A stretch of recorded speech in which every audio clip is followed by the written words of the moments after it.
Chapter 18. Day after day, week after week, passed away on my return to Geneva, and I could not collect the courage to recommence my work. I feared the vengeance of the disappointed fiend, yet I was unable to overcome my repugnance to the task which was enjoined me. I found that I could not compose a female without again devoting several months to profound study and laborious disquisition.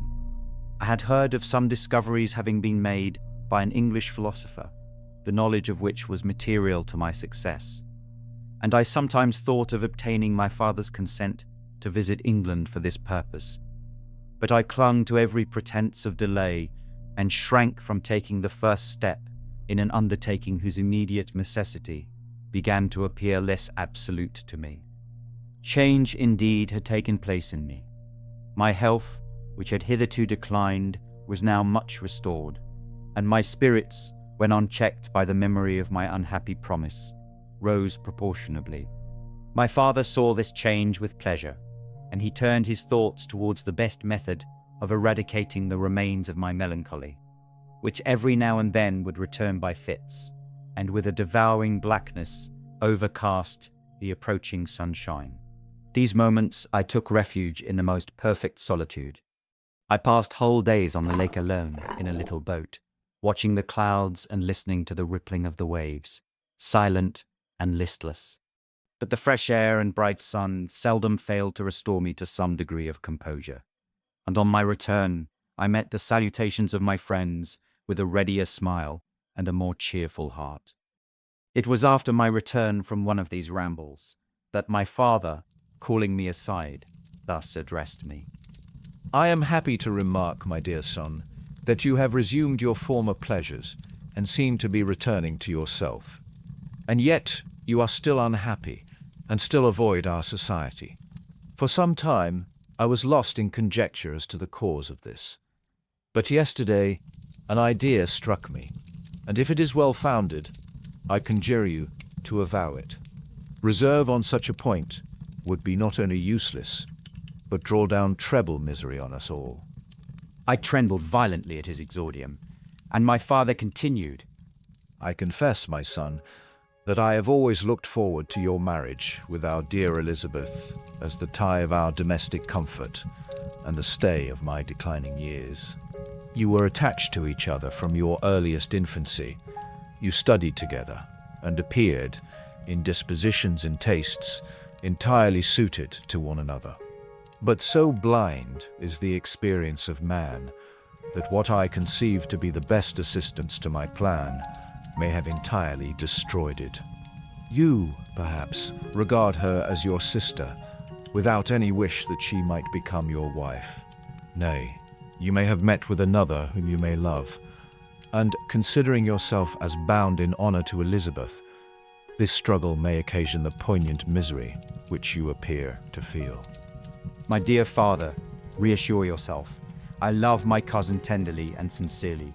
I never saw any woman who excited, as Elizabeth does, my warmest admiration and affection. My future hopes and prospects are entirely bound up in the expectation of our union. The expression of your sentiments of this subject, my dear Victor, gives me more pleasure than I have for some time experienced.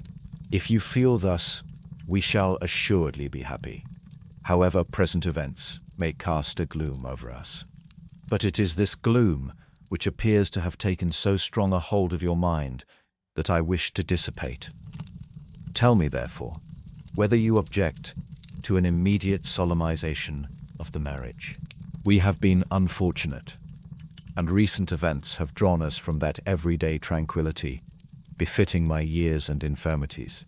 You are younger, yet I do not suppose, possessed as you are of a competent fortune, that an early marriage would at all interfere with any future plans of honor and utility that you may have formed. Do not suppose, however, that I wish to dictate happiness to you, or that a delay on your part would cause me any serious uneasiness. Interpret my words with candor, and answer me, I conjure you, with confidence and sincerity. I listened to my father in silence, and remained for some time incapable of offering any reply. I revolved rapidly in my mind a multitude of thoughts, and endeavored to arrive at some conclusion. Alas, to me the idea of an immediate union with my Elizabeth was one of horror and dismay. I was bound by a solemn promise, which I had not yet fulfilled and dared not break. Or if I did, what manifold miseries might not impend over me and my devoted family? Could I enter into a festival with this deadly weight yet hanging round my neck and bowing me to the ground? I must perform my engagement and let the monster depart with his mate before I allowed myself to enjoy the delight of a union from which I expected peace. I remembered also the necessity imposed upon me of either journeying to England or entering into a long correspondence with those philosophers of that country, whose knowledge and discoveries were of indispensable use to me in my present undertaking. The latter method of obtaining the desired intelligence was dilatory and unsatisfactory. Besides, I had an insurmountable aversion to the idea of engaging myself in my loathsome task in my father's house, while in habits of familiar intercourse with those I loved. I knew that 1,000 fearful accidents might occur, the slightest of which would disclose a tale to thrill all connected with me with horror. I was aware also that I should often lose all self-command, all capacity of hiding the harrowing sensations that would possess me during the progress of my unearthly occupation. I must absent myself from all I loved while thus employed. Once commenced, it would quickly be achieved, and I might be restored to my family in peace and happiness. My promise fulfilled, the monster would depart forever. Or so, my fond fancy imaged some accident might meanwhile occur to destroy him and put an end to my slavery forever. These feelings dictated my answer to my father. I expressed a wish to visit England, but concealing the true reasons of this request, I closed my desires under a guise which excited no suspicion, while I urged my desire with an earnestness that easily induced my father to comply. After so long a period of an absorbing melancholy that resembled madness in its intensity and effects, he was glad to find that I was capable of taking pleasure in the idea of such a journey, and he hoped that change of scene and varied amusement would, before my return, have restored me entirely to myself. The duration of my absence was left to my own choice. A few months, or at most a year, was the period contemplated. One paternal kind precaution he had taken to ensure my having a companion.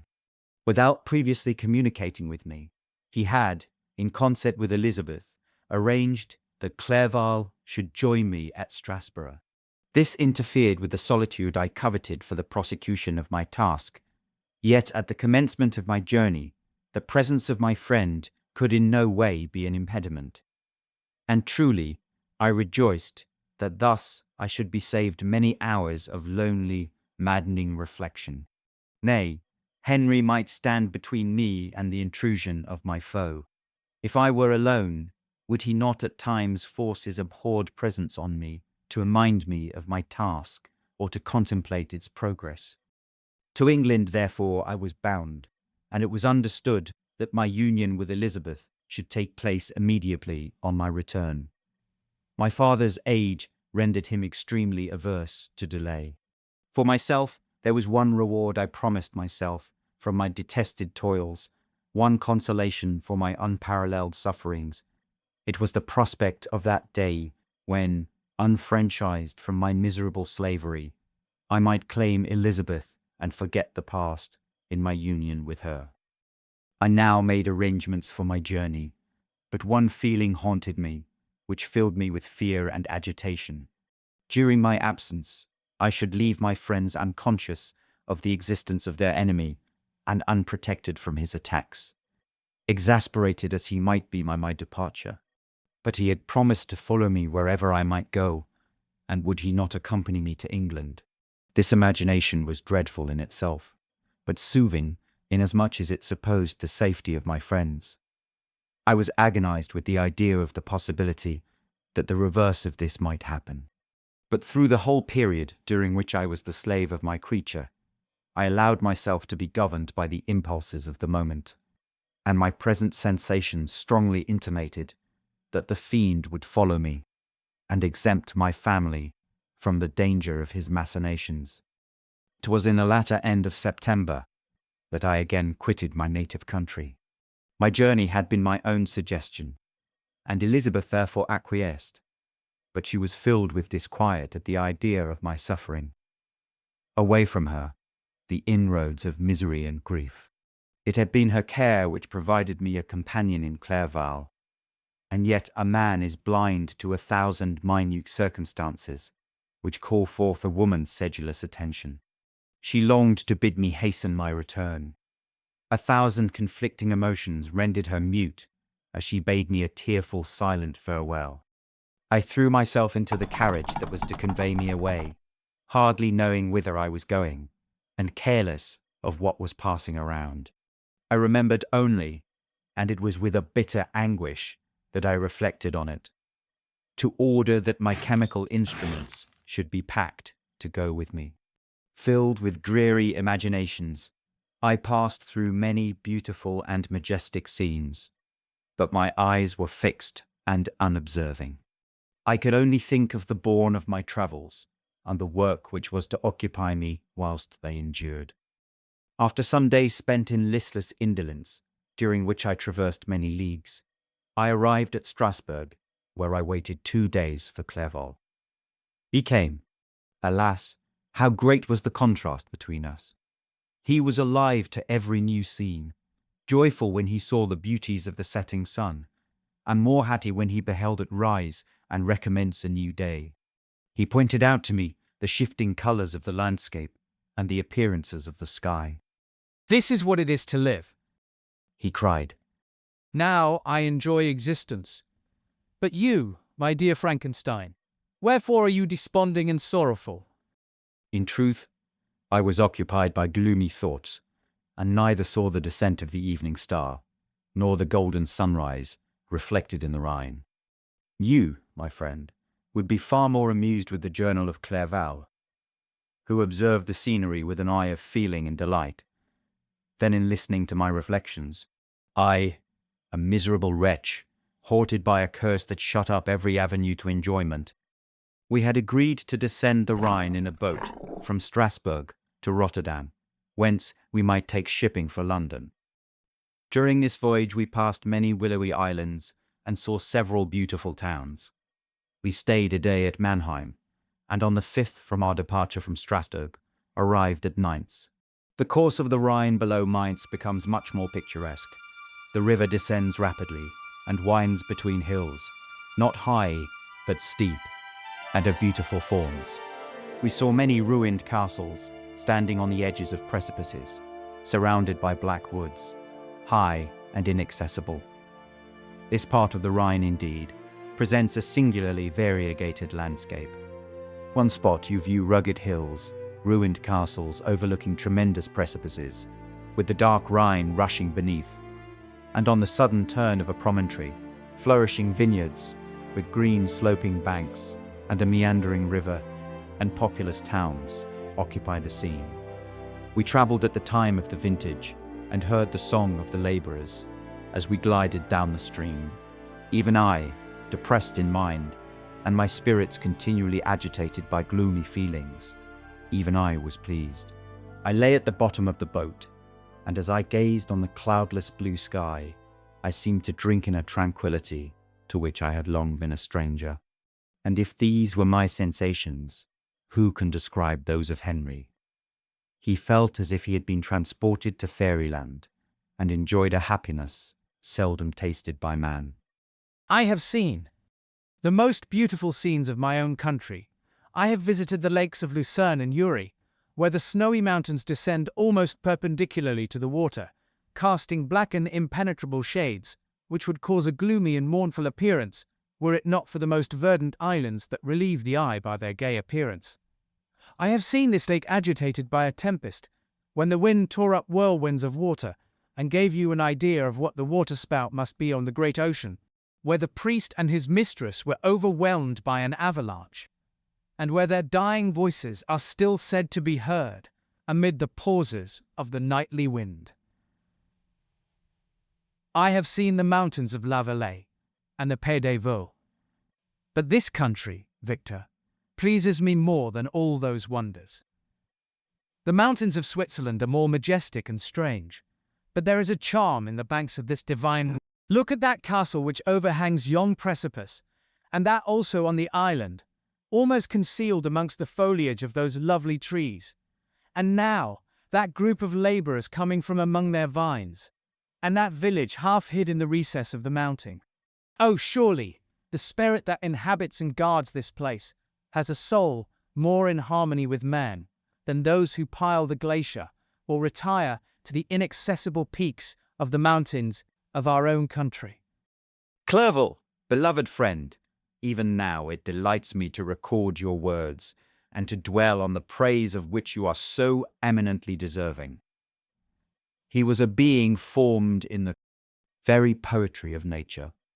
His wild and enthusiastic imagination was chastened by the sensibility of his heart. His soul overflowed with ardent affections, and his friendship was of that devoted and wondrous nature that the worldly-minded teach us to look for only in the imagination. Even human sympathies were not sufficient to satisfy his eager mind. The scenery of external nature, which others regard only with admiration, he loved with ardour. The sounding cataract haunted him like a passion, the tall rock, the mountain, and the deep and gloomy wood. Their colours and their forms were then to him an appetite, a feeling, and a love, that had no need of a remoter charm, by thought supplied, or any interest unborrowed from the eye. Wordsworth's Tintern Abbey. Where does he now exist? Is this gentle and lovely being lost forever? Has this mind, so replete with ideas, imaginations fanciful and magnificent, which formed a world whose existence depended on the life of its creator, has this mind perished? Does it now only exist in my memory? No, it is not thus. Your form so divinely wrought, and beaming with beauty, has decayed, but your spirit still visits and consoles your unhappy friend. Pardon this gush of sorrow. These ineffectual words are but a slight tribute to the unexampled worth of Henry, but they soothe my heart, overflowing with the anguish which his remembrance creates. I will proceed with my tale. Beyond Cologne, we descended to the plains of Holland, and we resolved to post the remainder of our way, for the wind was contrary, and the stream of the river was too gentle to aid us.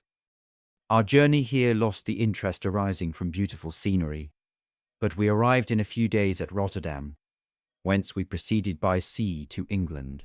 It was on a clear morning, in the latter days of December, that I first saw the white cliffs of Britain. The banks of the Thames presented a new scene. They were flat, but fertile, and almost every town was marked by the remembrance of some story. We saw Tilbury Fort, and remembered the Spanish Armada, Gravesend, Woolwich, and Greenwich places which I had heard of even in my country. At length we saw the numerous steeples of London, St. Paul's towering above all, and the Tower, famed in English history.